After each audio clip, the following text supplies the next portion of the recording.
30 Folgen. 24 Angler. 4 Gruppen. Was für ein Fight. 3 Zielfische.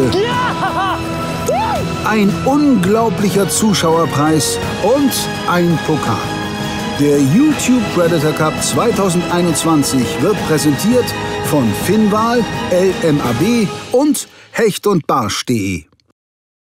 Hallo liebe YPC-Zuschauer und herzlich willkommen zur 7. Folge des YouTube Predator Cup 2021 und damit zur 3. Folge der Gruppe B, in der wir euch jetzt die erste Hälfte des entscheidenden 2. Angeltages zeigen. Auf Platz 1 liegt momentan Dirk Ostrowski von Hearty Rice, der mit 4 guten Barschen und einem Zander in seiner vermeintlich schwächeren Zone gut vorgelegt, sich bisher aber am Hecht die Zähne ausgebissen hat. Mal sehen, ob er seinen Problemfisch heute bekommt. Immerhin fischt er heute in seiner absoluten Lieblingszone 3. Mark Patschowski von Ilex hatte bisher wiederum Schwierigkeiten mit seinem Lieblingsfisch, dem Barsch. Letztes Jahr brachte er in der Gruppenphase noch 4 Ü40er Barsche in die Wertung ein. Am ersten Tag des YPC 21 hieften ihn jedoch 4 Hechte und ein Zander auf Platz 2. Mit dem geliebten Barsch wollte es bislang noch nicht klappen. Auf Platz 3 folgt momentan Hendry Viss aus dem Quantum-Team. Der Niederländer konnte 3 Ü50er Zander und einen 33er Barsch fangen, braucht also einen Hecht und einen beliebigen Fisch zur Fullcard. Ebenfalls 3 Zander, dazu aber einen kleinen Hecht, kann Simon Thorenbeek vorweisen. Der Lokalmatador von Abu Garcia, Berkeley, fischt heute in der Zone 1, in der er selbst lebt und braucht auf jeden Fall einen Barsch zum Weiterkommen. Fox-Rage-Mann Sylvain Legendre hat für die Mission Zwischenrunde die schlechteste Ausgangslage. Zwar hat auch der Franzose schon 2 Fischarten, ihm fehlt nur der Barsch, doch keiner seiner 3 bisherigen Fische ist mehr als 67 Punkte wert. Er fischt nach eigenen Aussagen heute in der für ihn deutlich schlechteren Zone 1, was die Aufgabe natürlich nicht erleichtern dürfte. Für Adrian Prus von Daiwa ist nach dem Trouble von gestern heute zumindest schon mal klar, dass er in Zone 3 starten darf. Er hat zwar erst 2 Fische in der Wertung mit einem 87er Hecht und einem 76er Zander, dafür aber 2 extrem gute. Wenn Adrian den fehlenden Barsch fangen sollte, sind seine Chancen auf die nächste Runde extrem hoch, da ihm dann 3 mittlere beliebige Fische reichen könnten. Wer mehr über die Angler wissen möchte, findet in unserer YPC-Kategorie Steckbriefe, Interviews und Produkte aller YPC-Teilnehmer. Einen wunderschönen guten Morgen, liebe Zuschauer. Es ist Tag 2 der Gruppe B, Episode 3 für euch. Und ich sitze mit meinem Kameramann im Auto. Wir haben eine bisschen längere Fahrt, nehmen wir auf uns und fahren an den Kanal zum Barschangeln. Ich habe in Zone 3 nicht wirklich viele Barschspots, beziehungsweise so gut wie gar keine. Aber dort war ich im Training einmal und wir hatten ganz schöne Fische gefangen und ich hoffe natürlich, dass die noch da sind. Wir werden sehen, was passiert. Es ist auf jeden Fall eine sehr, sehr starke und enge Gruppe. Heute kann wirklich noch alles passieren, aber ich glaube, wenn ich jetzt da 1, 2 gute Barsche rauskurbel, habe ich das Gefühl, könnte das reichen. Let's go. Klar, in erster Linie steht heute natürlich der Hecht auf meinem Programm, der mir halt noch fehlt. Nichtsdestotrotz, das bietet sich halt von der Fahrtstrecke an. Ich werde gleich ganz kurz einen Zanderspot anfahren. Da sind es auch nur wenige Würfe, das ist so eine Alles- oder Nichts-Geschichte. Entweder kommt einer oder kommt keiner mit den ersten 5, 6, 7 Würfen vielleicht. Und dann geht es auch sofort weiter und dann nur noch Hechtangeln angesagt. Dass ich irgendwie einen maßigen Hecht zunächst einmal habe, dass ich die Sicherheit habe, dass ich alle Fische voll habe und im Anschluss dann vielleicht noch einen größeren dazu fangen kann. Drückt mir die Daumen, ich hoffe, das wird heute was. Bis später. Während Mark und Dirk im Auto die Sonne ins Gesicht scheint, ist Hendrys erster Spot in einem Gebiet, über das sich ein dicker Nebelschleier gelegt hat. Auch die Temperatur ist zum Vortag merklich gefallen. Day 2 of the IPC. We just arrived at the first spot and immediately we saw perch hunting in the shallow water. So I will start right away with the topwater. Hopefully get my points, because yesterday I had 4 nice fish, but it was not the biggest fish compared to the other anglers. So I need to make a move today. The topwater points will definitely help. So this is perfect weather for a topwater. It's a little bit cloudy and let's go. Wish me luck. And for the German viewers, druk me die Daumen. Good morning everybody. Welcome to day 2 of the YouTube Predator Cup 2021. Currently I'm in 4th place, so I need to catch up a little bit. Today we're fishing in my zone, zone 1. This is where I live, this is where I know quite some spots. So the pressure is on. First we're going to start on a spot where the training was pretty good for a big sander and a couple of big perch. But yeah, yesterday we saw that the training doesn't say anything. Anyway, no more time to waste. Let's go to the water side, enter the jungle behind me. That's why I'm wearing the waders, and see if we can catch a fish. Let's go.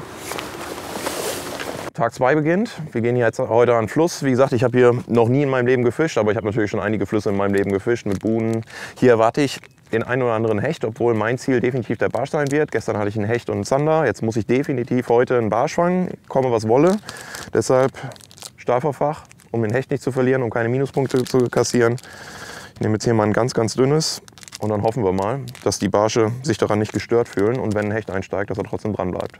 Wir schauen mal.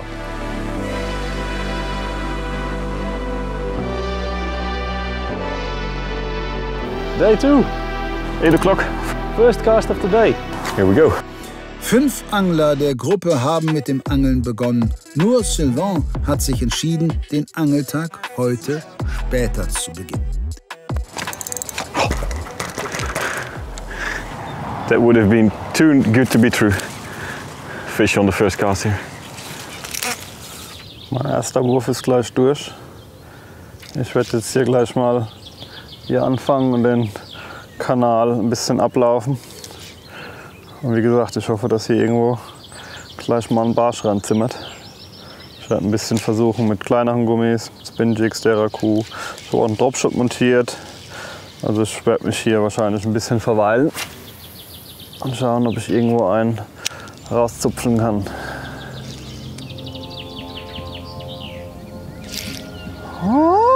Ich glaube, das war ein Anfasser. Und wenn die Jungs so spitz beißen, mache ich mal ein bisschen Nitro Booster drauf. Es ist wirklich dann oft so, dass sie besser attackieren und inhalieren. Schön dick drauf, diesmal Krustentier. Hosensack und weiter geht's.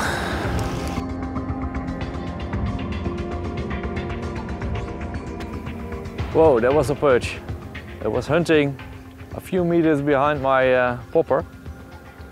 So still some activity, but seems like they're maybe targeting even smaller lures than I use. Because I have a very tiny small popper, but the bait fish is still very small because we had a very cold spring. So the fish spawning was very late and bait fish is still very, very small. And it's nearly impossible to imitate that with a lure because you can't throw it. Bait fish are around 1.5 centimeters now, most of them. And if they are completely focused on that kind of bait fish, it's very hard to catch him with a bigger lure. But we keep going on and maybe a bigger one is swimming around here and prefer a bigger meal. So, ich habe jetzt ein paar Mal einen Rapfen jagen sehen. Ich mache jetzt mal einmal einen Topwater-Köder drauf. An der Stelle vielen lieben Dank an meinen Teamkollegen Pike Patrol, Sebastian Bischof, der hat mir den geliehen. Ich hatte nämlich keinen mehr davon. Ich habe meinen in Schweden verloren und gut gefangen damit. Jetzt versuche ich mal eben 2, 3 Würfe damit. Vielleicht hat er einen Rapfen Bock drauf und dann hole ich mir die Topwater-Punkte. Got the backlash written on me, cold running from the po-po and it's on me. Don't know which way we're going now, I don't wanna know it. Might as well be going down, I don't wanna know it.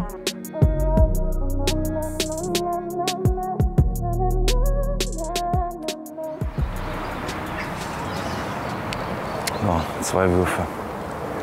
1.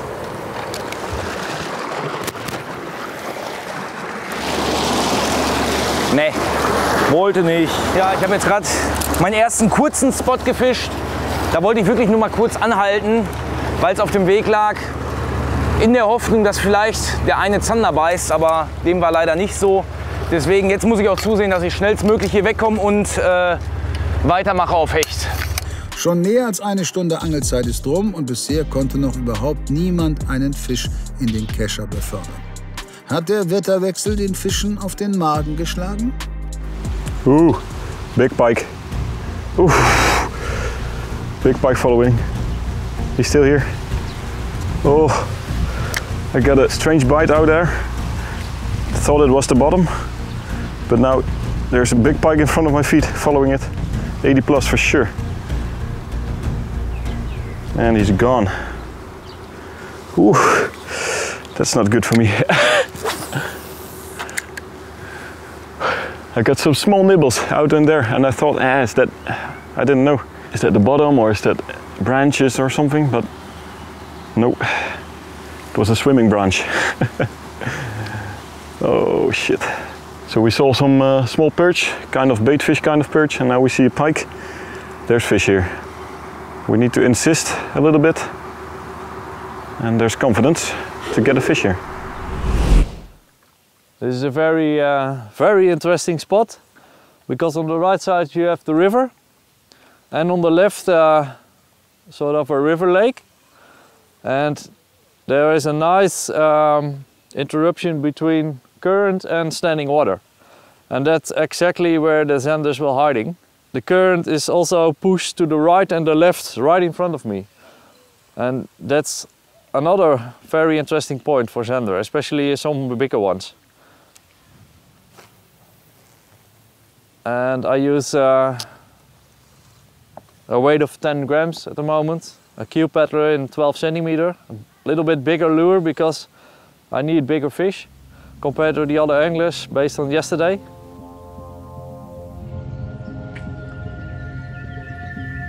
There was a bite. It was not hard, but definitely a bite.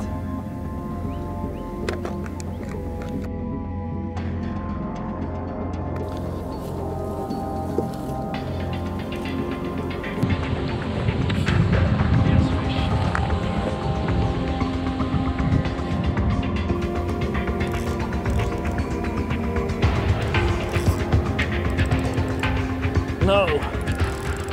Yes, was a little bit stuck on the bottom, but he's coming in again. I'm very surprised. I think it's a zander. Yeah, it's a zander.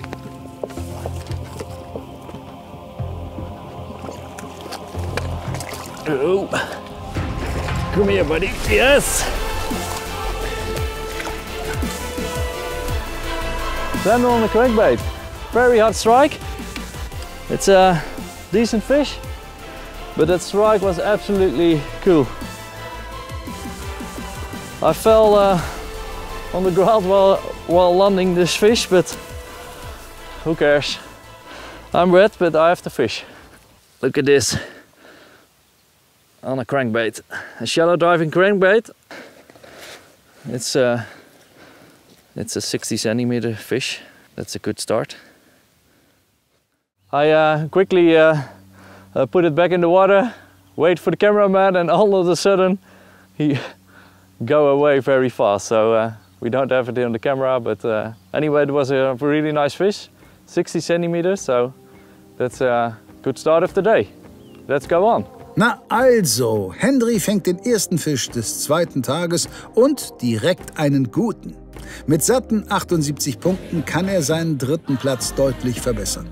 Er hat jetzt 4 ordentliche Zander in der Wertung. Es würde für ihn Sinn machen, langsam gezielt auf Hecht zu fischen.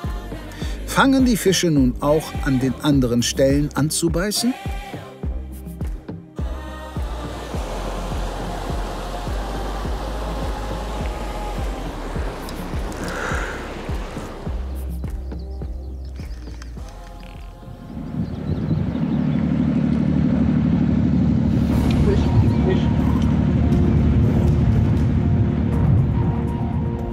Fühlt sich an wie ein kleiner Zander. aber Fisch.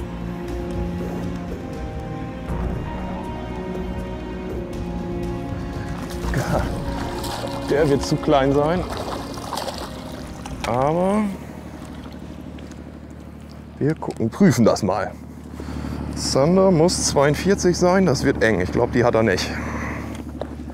Die hat er. Die hat er. So, jetzt gehen wir einmal drüber, denn, siehst du, sogar deutlich. Auch bei Adrian ist der erste Fisch im Kescher.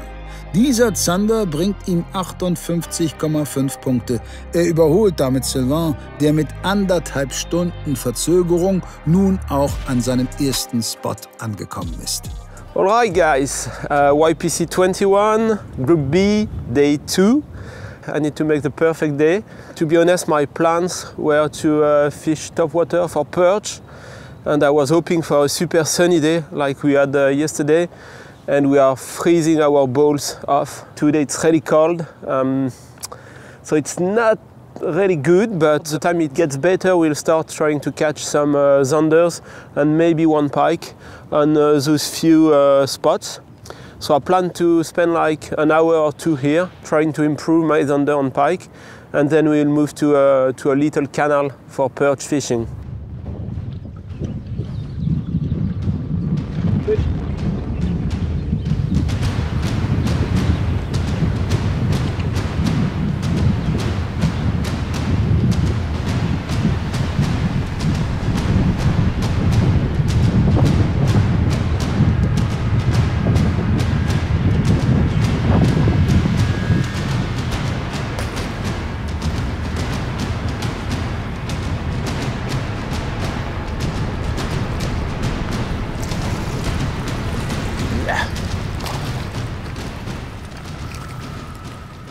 Sehr schön. Nächster Fisch, selbe Stelle. Die Sonne kommt jetzt gerade ein bisschen. Wir hatten ziemlich viel Nebel. Hat hier meinen kleinen gelben Diefin vollgenommen. Kein Riese, aber ein Wertungsfisch. Mal gucken, was er so aufs Maßband bringt. So, das sieht mir nach 56 aus. Zweiter Fisch des Tages, schöner kleiner Zander. Der geht jetzt schnell zurück. 56 cm für die Wertung. Ja, genau dahin. So, hier voll erwischt. Aber das ist immer so beim Angeln. Während Sylvain seinen ersten Wurf macht, kann Adrian schon den zweiten Zander fangen, der mit 56 cm schon deutlich länger ist als der letzte und ihm weitere 72,8 Punkte und den vierten Platz einbringt. Sein Plan, an dem ihm bisher unbekannten Fluss zu fischen, geht bisher total auf. Jetzt hatte ich zwei Zander hier auf weiß-gelb. Mein Liebling Diefin, das ist so meine Allround-Waffe für alles. Also wenn ich Zander, Barsch angeln gehe, ist nicht unbedingt der Hechtköder, aber zum Zander, Barschigen, Fluss, See, absolut meine Allround-Waffe. Jetzt hatte ich zwei Fische auf weiß-gelb. Jetzt wechsle ich mal einmal die Farbe zu irgendwas ganz, ganz anderem, denn ich vermute, dass da nicht nur zwei Zander unten standen. Ich habe gleich eine große Farbpalette mit. Ich denke, irgendwie was Natürlicheres werde ich jetzt noch mal nehmen und da durchjagen und hoffen, dass da vielleicht noch mal einer mehr kommt. Mal sehen. Ich fische jetzt gerade hier am Polder die Innovation von HT-Wrights Europe, die Innovation XH. Das ist ein ganz neues Modell. Die H, die kennt fast jeder wahrscheinlich von mir, weil ich die fast ausschließlich fische. Die 275er Route mit einem Wurfgewicht bis 32 Gramm. Das hier ist die XH, wie gesagt, die ist im Frühjahr rausgekommen auf dem Markt. Hat ein Wurfgewicht von 10 bis 40 Gramm. Ist dennoch für mich so eine mittelschwere eigentlich Zanderroute, aber ich nehme sie halt auch zum Poldern, weil die halt eine unfassbar gute Aktion hat, richtig leicht ist, man hat nicht schweres Gerät in der Hand. Daher polder ich jetzt hiermit. Gestern habe ich eine schwere Route gefischt auf Hecht, da war ich aber auch an einem großen Gewässer, da musste ich schwerere Köder fischen aufgrund der Tide und der Strömungen. Hier fische ich maximal so 14 Gramm Chatterbaits oder auch Spinbaits mit einem kleinen Trailer drauf. Und daher habe ich mich heute für die XH Innovation entschieden. Und ich hoffe einfach mal, dass ich gleich im Laufe der nächsten 1-2 Stunden vielleicht den ersten Hecht auf die Kamera bekomme.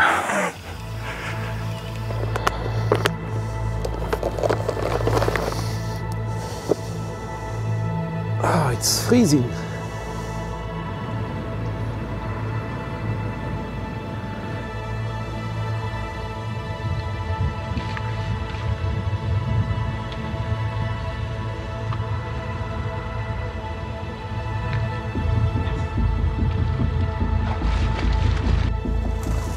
knew it. I knew it. Come on. Job. It's in. It's in. Don't move, please.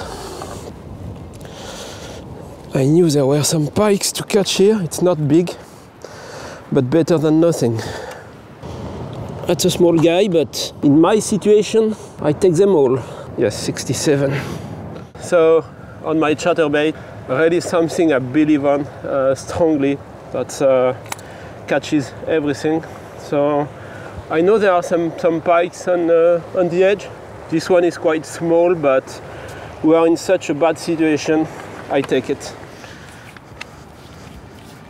Sylvain legt einen echten Blitzstart hin. Keine 15 Minuten nach dem ersten Wurf holt er sich schon einen 67er Hecht. Es scheint so, als sei es eine goldrichtige Entscheidung gewesen, später anzufangen. Denn während sich die anderen 5 Angler in der kalten ersten Morgenstunde die Zähne ausbissen, sparte er sich die Angelzeit für den Nachmittag. Noch ist er letzter der Gruppe, doch die Fische sind nun wirklich aktiv. Sehen wir mal, wer den nächsten Fisch fängt.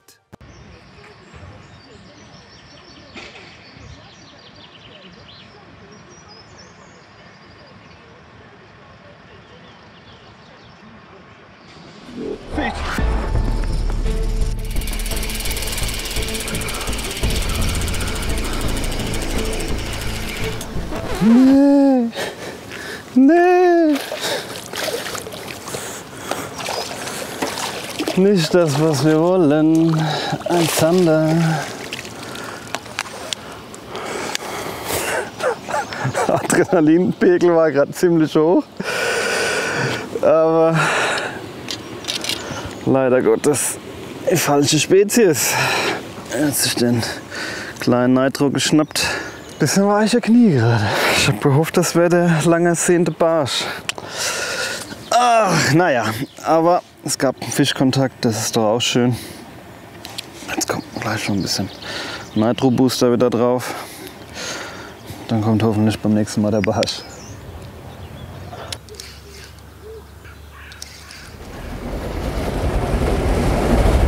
So, der Kollege hat jetzt mal ordentlich das Wasser durchgepflügt hier. Könnte gut sein. Meistens in so stehenden Gewässern, so heißen Tagen mit so viel Wassertemperatur, kann es die Fische vielleicht mal ein bisschen aktivieren. Ich hoffe zumindest. Nee, aber es ist wirklich immer gut in so Kanälen oder so, wenn da mal ein Schiff anlegt oder ablegt, quasi die Strömung, die die Propeller erzeugen. Da wird immer irgendwie ein bisschen Futter aufgewirbelt. Und selbst wenn die Fische nur passiv am Grund liegen, kann es sein, dass sie dadurch ein bisschen aktiviert werden und ihr ein kurzes Zeitfenster habt, in dem ihr vielleicht 1, 2 Fische fangen könnt. Ich hoffe, dass hier Barsche rumliegen und die jetzt aktiv sind.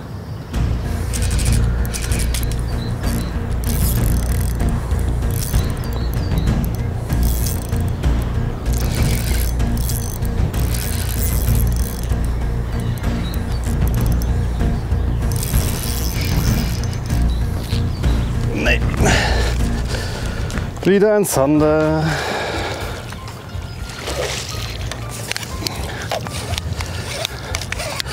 Könnte allerdings eine kleine Verbesserung sein für ein paar Punkte. Aber nicht der Barsch. Scheiße. Aber ihr seht, das mit dem Schiff hat definitiv funktioniert. Der hat hier ordentlich Strömung für Strömung gesorgt und schon waren ein paar Fische aktiv. Deswegen müssen wir uns jetzt ein bisschen beeilen, solange hier noch ein bisschen Strömung ist. Zack, da ist er. Und auch wieder mit Nitro Booster eingeschmiert. Ui. Ui. 52. Geil, 52 Zander. Bisher dominieren ganz klar die Zander, die nun wirklich in Beißlaune zu sein scheinen. Auch wenn es wieder nicht der gewünschte Barsch ist. Marc kann sich mit diesem 52er verbessern und seinem Scoreboard ein paar Punkte hinzufügen. Mit 378,3 Punkten überholt er Dirk und liegt nun auf Platz 1. Einen Barsch gab es heute für noch gar keinen Angler. Doch gleich 4 Angler brauchen dringend einen. Marc, Simon, Adrian und Sylvain. Die Strömung hier ist jetzt schon fast wieder vorbei, weil vielleicht sind ja noch ein paar unterwegs. Wir werden jetzt erstmal wieder ein bisschen Krustentier draufhämmern. Zander wollte es. Puh.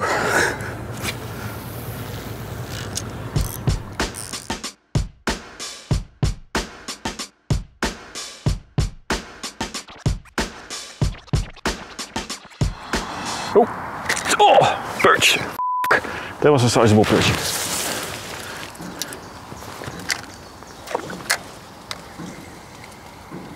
There he is. Come on, take it. That was a 30 plus. They are here. They are here. Again, following perch. Come on. Too small, I think. That was about 20 centimeter. It's all the sizes are mixed here. Yeah. Oh. Come on, take it. Come on. Come on. They're just a bit too small, huh? Ich habe aktuell die Vermutung, dass die Hechte gerade nicht wirklich so in Beißlaune sind. Aber dennoch, also ich habe so ein bisschen die Erfahrung gemacht, dass man gerade beim Hechtangeln immer mal wieder diesen einen erwischt, der dann doch fressen will oder der sich einfach gestört fühlt und dann aggressiv den Köder attackiert. Also beim Zanderangeln finde ich es immer noch ein bisschen krasser. Da ist es oftmals so, wenn die Zander nicht beißen, dann beißen die insgesamt nicht. Ne? Also da muss man schon ein komplett anderes Gewässer meistens aufsuchen, damit man überhaupt Zanderbisse bekommt. Und das ist beim Hecht, finde ich, da gibt es halt immer mal wieder diesen Ausreißer. Also zumindest mehr als beim Zander. Das ist gerade meine Hoffnung.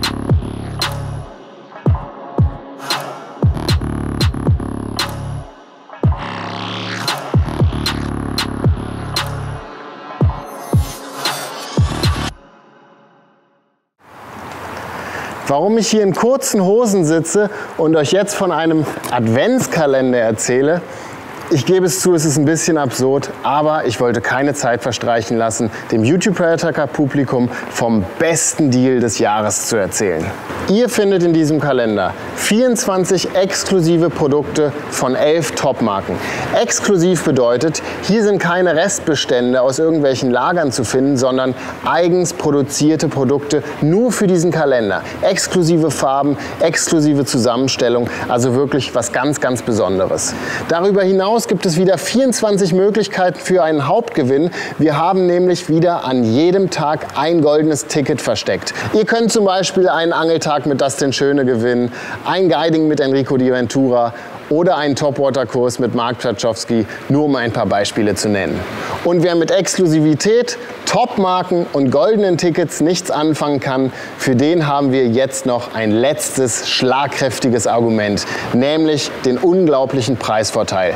Wir haben hier einen Warenwert von ungefähr 175 € im Kalender verpackt und kaufen könnt ihr den Kalender für 99,95 € plus Versand. Der Kalender ist bereits seit einer Weile vorbestellbar. Es haben auch schon sehr, sehr viele diesen Kalender vorbestellt. Daher, wer einen möchte, guckt bitte unten in die Videobeschreibung, klickt auf den Link, kann seinen vorbestellen und supportet damit natürlich auch wieder den YouTube Predator Cup.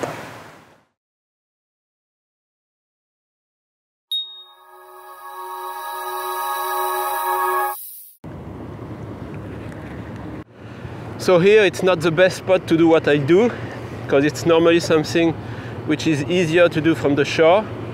But the chance we are on the other side of the weed, a little bit like a boat action.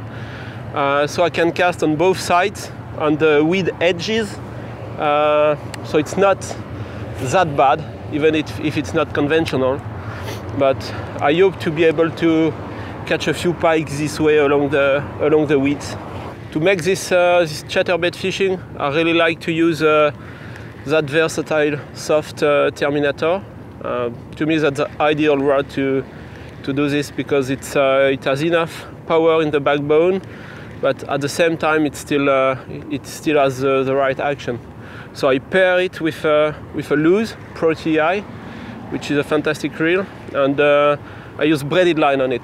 Many guys use mono or fluorocarbon to fish with spinnerbait and chatterbait, but I love to use braided line because when you feel the weeds, you can just shake the rod and get rid of the weeds without compromising your cast. So I use a PE 1.5. It seems a bit stiff, but at the same time that's really strong. So I have no fear I break the line or whatever. I should have made. Yes. But that should be a big perch, I guess. Yes, it's a perch. Exactly what I need.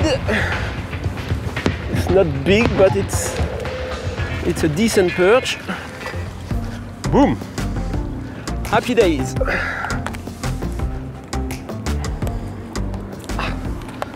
Nice perch, still on the chatterbait. This one will help us, definitely. Same combo, chatterbait, with edges not far from 40, I guess. Yes, it's 30, 39.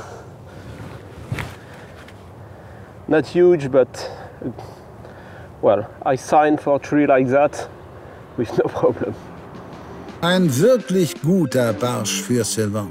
Mit diesem wunderschön gezeichneten 39er sichert er sich wichtige 78 Punkte, hat als erster der 6 Angler alle 3 Fischarten auf der Habenseite und springt von 6 auf 4. Das Feld ist somit wieder eng beisammen, denn alle 6 Angler haben 5 oder 4 Fische in der Wertung.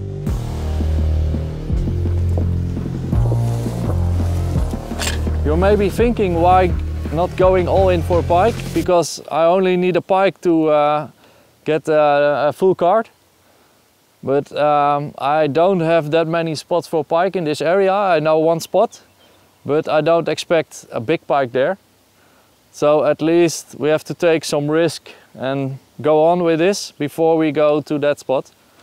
And it's also a half an hour drive, so when I go there now and catch a little pike, then I have to return back and cost me another half hour. And there are definitely good sized pike in this river. I lost one that was close to a meter in pre-fishing. So I will try this a little longer before go to the spot, because you have to take some risks sometimes.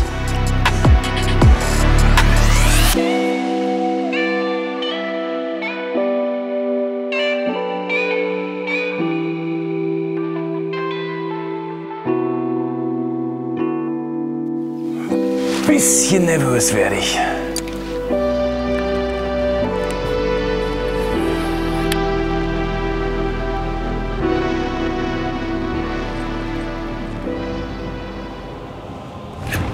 Yes, sure, that's a pike. Yes, that's a pike. Not big.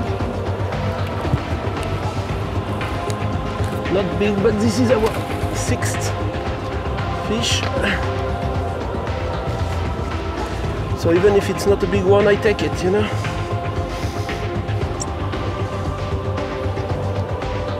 Oh, come on. Good. Boom. Okay. It's a 60. Not big, but better than nothing.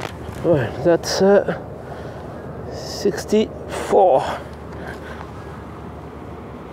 Come on, go out.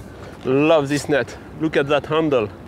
3.70 m, and it goes on your backpack. It's long like that. Just a perfect net for that. Come on, next one.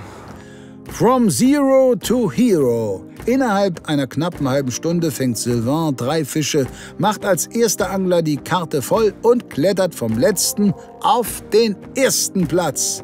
Allerdings sind seine Fischgrößen bisher nicht so gut. Er kann sich auf seiner Full Card natürlich nicht ausruhen. I think we have to go to another location. Try the wall with the crankbait where I got that zander on. Try to copy that approach to a longer stretch, but nothing happened. So we will move on to the next spot. Es sind jetzt fast 3 Stunden um hier im Kanal. 2 wollte ich auf jeden Fall investieren, aber es kam ja immerhin ein bisschen Fisch, zwar nicht der Zielfisch, aber ich dachte, Aktivität wäre da. Ich habe hier nicht mehr wirklich viel Hoffnung, dass noch ein Barsch kommt. Deshalb fahren wir jetzt ein ganzes Stück zurück, wo wir quasi fast heute Morgen hergekommen sind, und nehmen ein bisschen Fahrzeit auf uns. Und da habe ich eventuell vielleicht 2 Sachen, wo ich Barsch vermute, zumindest wo ich im Training auch Kontakt mit Barsch hatte. Allerdings habe ich ja gestern schon gesehen, dass Simon und Silver in Zone 3 keinen Barsch bekommen haben, deswegen weiß nicht, irgendwie haben die keinen Bock oder ich weiß es nicht. Ich mache jetzt noch 3, 4 Würfe und dann hauen wir ab. Ich habe jetzt mal einen flach laufenden Wobbler dran gemacht. Fire Tiger Farbe. Das Gewässer hier, das Polder ist ziemlich trüb. Gerade habe ich ja einen Spinner drauf gehabt, einen silbernen, und ja, was ist eingestiegen? Ein kleiner Barsch, aber wirklich winzig, keine 10 cm. Schwimmt auch schon längst wieder, und jetzt mal mit einem flach laufenden Wobbler, vielleicht habe ich da Glück. Got a few small bites from perch just right in front of my feet. Couldn't set the hook. Some of them were sizable, so that's a bummer. Got a pike that nibbled my lure and followed to the shore for a couple of times. And that pike was 80, 85 or something, so that would have been a good addition to my list, at least. But yeah, I get action here. I see fish, I get contact.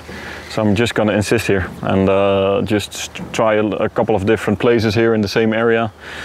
Walk my way through the jungle and keep on casting. And for that I'm using my new Abu Garcia Spike X rod. This one is 2.70 meters. It's a jigging rod, can cast up to 40 grams, so I can use both big lures and small lures with the same rod. I have enough length in the rod so I can fish over the reeds or fish my own sides here. So that's the Abu Garcia Spike X rod that is coming out this September. Really cool rod, so that's definitely worth checking out. And now, back to fishing again. So, wir sind jetzt hier am zweiten Spot angekommen. Der erste hat schon mal schön abgeliefert, da hatte ich ja 2 Zander. Oh. Jetzt hier haben wir etwas klareres Wasser, ein paar Boote stehen und so. Hier spekuliere ich auf einen Barsch. Ich brauche dringend noch einen Barsch über 22. Mal gucken, hier ist ganz klares Wasser. Ich habe mal eine natürliche Farbe drauf gemacht. Und dann schauen wir mal, was da jetzt so passiert. Each bite gives you some pieces of information, and well, I got 3 bites in a very short time on the chatterbait, and none of those bites were behind the weeds or in the weed, but just on the edge. So I can concentrate. Now I think 3 bites in 15 minutes, 10 minutes is good enough information to narrow your fishing action. So I will narrow it a little bit for 10-15 minutes, really on the edge of the weeds, where I got the bites. So I can make more casts, I can cover more surface, and hopefully be more effective. So I'm just concentrating on the weed edges. As long as I'm not on the edge, or not anymore on the edge, I just reel as fast as I can and make a new cast. From time to time you have to let sink your chatterbait into the weeds or into or just to get enough depth. And it's also all about how fast you start again, like a fish that really escape. So if you notice, I'm just reeling it slowly over the weed. Then I will decide to give some depth, and when I touch the bottom, I normally start super fast because most fish are following, and that escape can decide them to bite. Just a few turns, 1-2 turns, and then you start reading the normal speed. Nachdem uns Sylvain seine Technik zum Chatterbait-Angeln an der Krautkante detailliert erklärt hat, ist Hendry an seiner nächsten Stelle angelangt und checkt kurz das Laufverhalten seines Köders.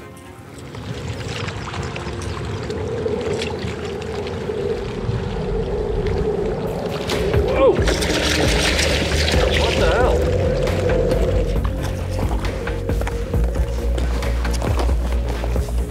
What's happening?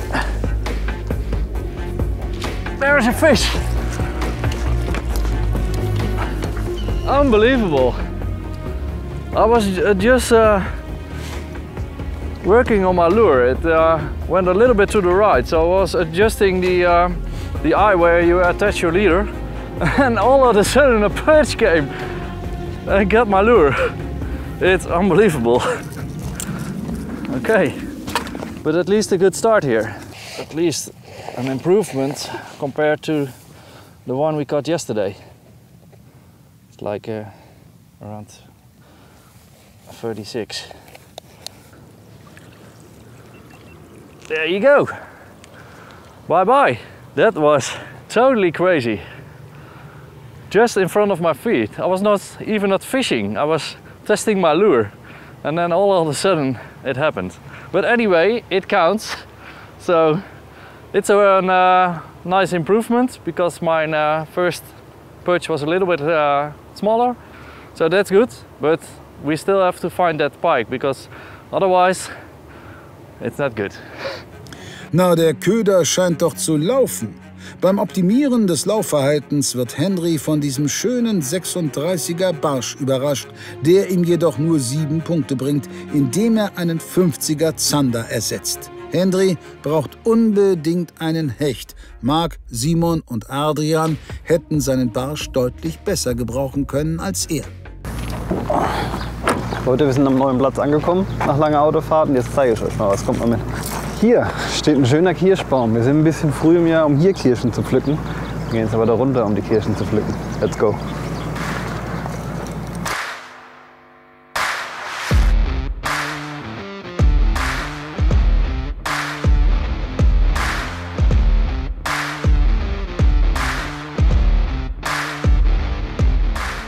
So, wir sind jetzt hier am dritten Spot angekommen. Das sind ganz lange Buhnen. Hier ist ein Anleger.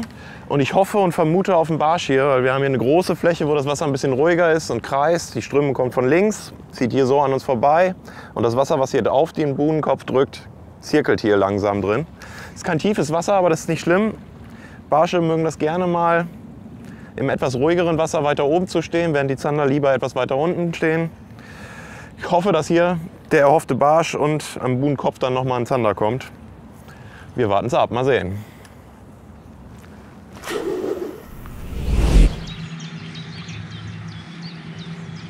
Nein. Da war er. Scheiße. Jetzt habe ich Nachläufer gehabt, zum ersten Mal. Aber ich, aus Reflex, ich habe zu früh angeschlagen, aber ich hätte den sowieso, weil er an den Seerosen war, musste ich ihn reinholen. Aber der hat den Haken nicht gehabt. Aber so, jetzt vorsichtig.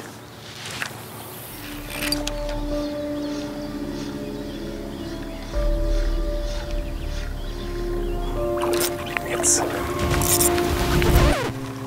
Ab. Jetzt habe ich den ersten richtigen Hechtkontakt gehabt, kurz dran gehabt und weg. Hat direkt im vorderen Bereich hier gebissen. Ärgerlich, ärgerlich, ärgerlich. Wäre auf jeden Fall, war kein Riese, aber wäre maßig gewesen. Weiter geht's. Soon, time to switch.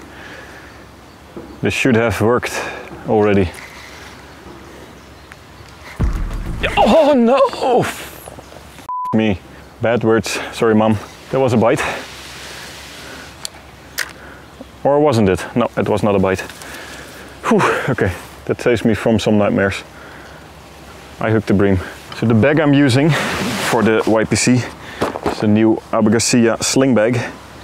And it's very convenient for me. I love it to travel light not to take too much gear with me. So frankly, there's a few compartments. Here's the main compartment number 1. In there I have one tackle box filled with the soft baits that I use and some spare jig heads and that kind of stuff. Then in front there's another pouch for a tackle box. This is mainly where I keep my hard baits, crankbaits, lipless, spin tails, that kind of stuff. And then right in here in front there's a little extra zipper for pliers, for I got some steel wires in here. And in fact that's it. Of course in the car I bring more tackle boxes if I lose lures or if I need anything special, but I like it to travel light, to organize a bit, and to save time in switching lures. And it's nice that you don't have to take it all the way off like a rucksack. Just put it in front, slide it back behind you, and you can keep going. And now I need to get my lure on the line, make a few more casts, and then I think it's time to move because hasn't been so much here yet.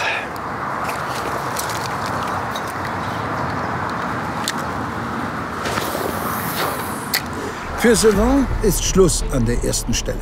Warum er sich trotz 3 Fische an diesem Spot so entscheidet, erklärt er uns natürlich. Zanders are not biting at all. I think they are there, but I don't manage to get a bite, so we will move and keep the most of the day to get that topwater point that I badly want. Because our fish are too short, too small. We have small pike, small zander, the perch is not huge. So those extra 20 points, I will run after them for most of the day. If we can play the rules and get all the points, I mean get the topwater, make full card, it's always better. Even if you don't qualify, you are in with class. That's what I'm aiming for. Nun also Mission Topwater für Sylvain.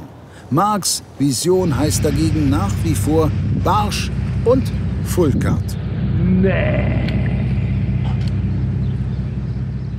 Nee. Da war auf jeden Fall mal ein Biss.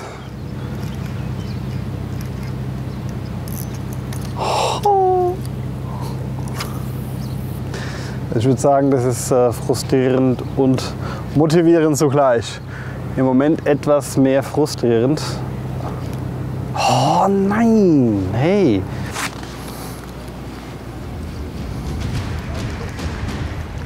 Ne, ist ein kleiner Zander. Ganz kleiner Zander.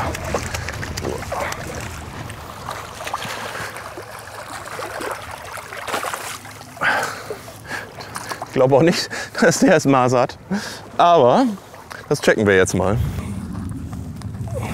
Und er hat nicht das Maß. Den müssen wir wieder zurückschmeißen. Aber die Zukunft. Nächstes Jahr ist er maßig. Wir sind immer noch am selben Spot. Der Hecht hat sich immer noch nicht blicken lassen, beziehungsweise einen hatte ich ja kurzzeitig dran. Habe ich ja leider verloren. Ich habe jetzt einmal umgewechselt auf einen Twister. Es wird immer heißer. Ich glaube auch, dass es dadurch nicht besser wird. Andererseits hat Marc die gestern auch mitten am Mittag gefangen. Ich habe jetzt einen Twister dran gemacht, weg vom Druck, von den Chatterbaits, vom Spinner. Und leier den jetzt einfach mal so ein bisschen durch. Jig so leicht mal hin und her. Mal schauen, ob das den erwünschten Erfolg irgendwann bringt.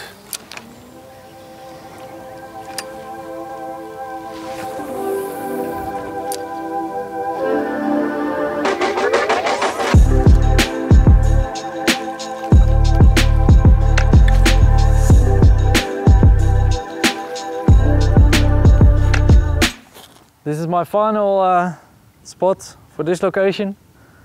Do a last cast here and then we move on to the spot where I expect to cast a pike. Maybe not the biggest one, but at least it should be good enough to fill my cart. Because that's the most important thing to do now. Because I improve my perch a little bit. But the biggest amount of points I can get now with catching a pike. So we will stop fishing here and go to a little area between a lot of houses and it's shallow water, a lot of vegetation, and I think there will be a pike. I hope to catch him. Hendry ist nun also endlich gezielt auf Hecht unterwegs. Sylvain dagegen ist an seinem Top-Water-Spot angelangt. Rest of the strategy, I mean the missing part of it was top water, and we are here for that. So we will fish a shadow area for perch, and I will go first with a black popper from Salmo, the Ratlin Pop, and well, I think we can decently hope for a couple of perch or an asp, something that could give us those 20 points we badly need, because as I told you, we have short fishes, short dunder, short pike, so we really need to grab that topwater point in addition to the full carp. So let's do it.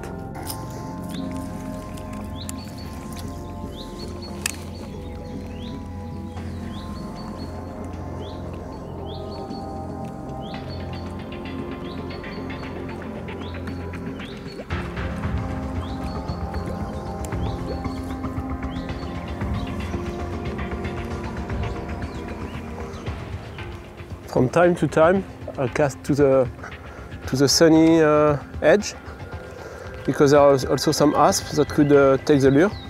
But most of the action for perch is along the wall. I mean, not the wall, but along our bank. So most of the cast must be short and accurate.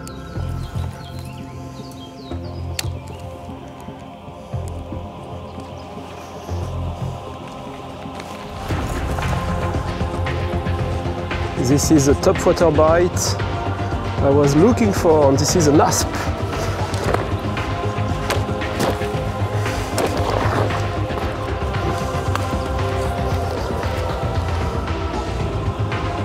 Come in, come in, come in, come in, come in.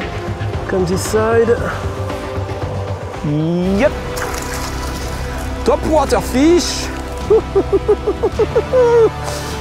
That's nice, man! Yep, 20 points in the pocket. Woo. So you see it's an asp. I will take approximate measure. That's a 61. Topwater bonus!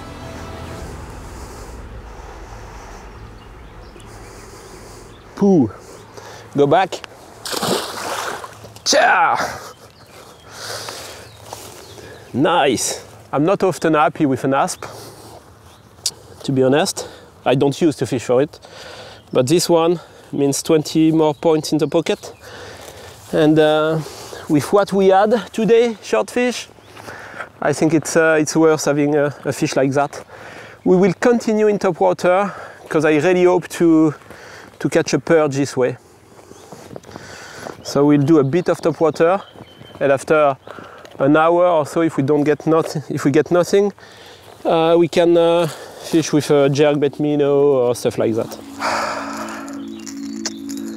Ein toller Biss und die ersten Topwater-Punkte der YouTube Predator Cup Geschichte gehen an Sylvain Legendre. Zwar bringt der Rapfen als Wertungsfisch selbst keine Punkte, da er das Maß von 40 jedoch deutlich überschreitet, kann sich Sylvain über 20 Extrapunkte freuen.